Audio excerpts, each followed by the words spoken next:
Welcome to this episode of Q&A with Liturgy Man. I'm Taylor Burton-Edwards, Liturgy Man, your Director of Worship Resources with Discipleship Ministries of the United Methodist Church.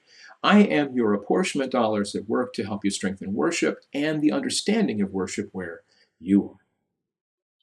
Today's question is one that I fielded at the School for Congregational Development this past weekend in Atlanta, Georgia, and it's at what size does a small congregation need to start thinking about making sure they have a live accompanist present with them in worship?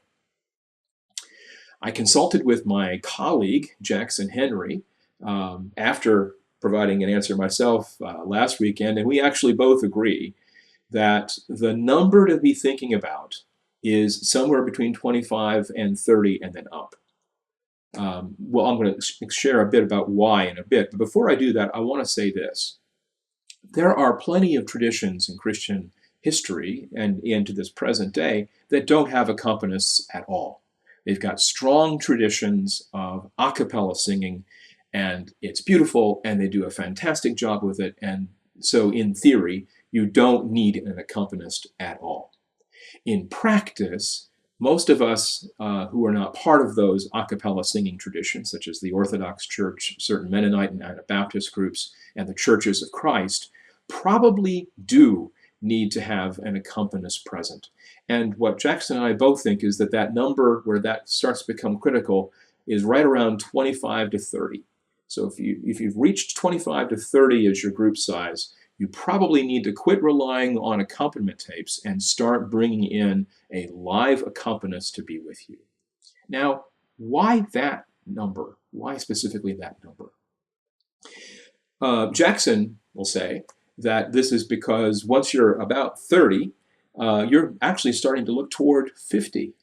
And if you want to actually continue to look toward 50, then at that size, you're definitely expecting to have a live accompanist. And you kind of wonder, well, what's wrong around here that we can't provide a live accompanist for our worship? We're relying on all these tapes or CDs or MP3 to support our worship. Why can't we do this? I would add, based on Robin Dunbar's research around group size, that the reality is at that 30 to 50 range, you're looking at a fundamentally different social organization than you are in, say, the 12 to 20 range. And the flexion point between those two is right at 25. In 12 to 20, you're still fairly non-differentiated in terms of who you are. In fact, it's like all for one, one for all. It's like an early Methodist class meeting. And so you can just sing together even unaccompanied and be just fine. But once you're in this next group, 30 to 50, starting around 25 as the flexion point toward that, you're actually in a different kind of social organization where the expectations are we now have differentiated leadership. And so having a pastor who leads worship plus a musician who supports and helps to lead congregational singing models that we can be more differentiated in our life together, and that ability to be more differentiated in our life together actually provides greater ability to grow and grow larger, even beyond the 30 to 50 size. So, from these two different angles, both Jackson and I agree that that number begins right around 25 if you want to grow larger and not stay in basically a 12 to 20 kind of range or smaller. Hope this has been helpful.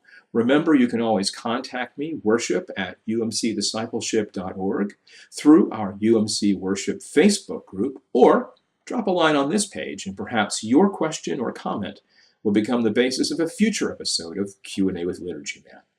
May the peace of Christ be always with you.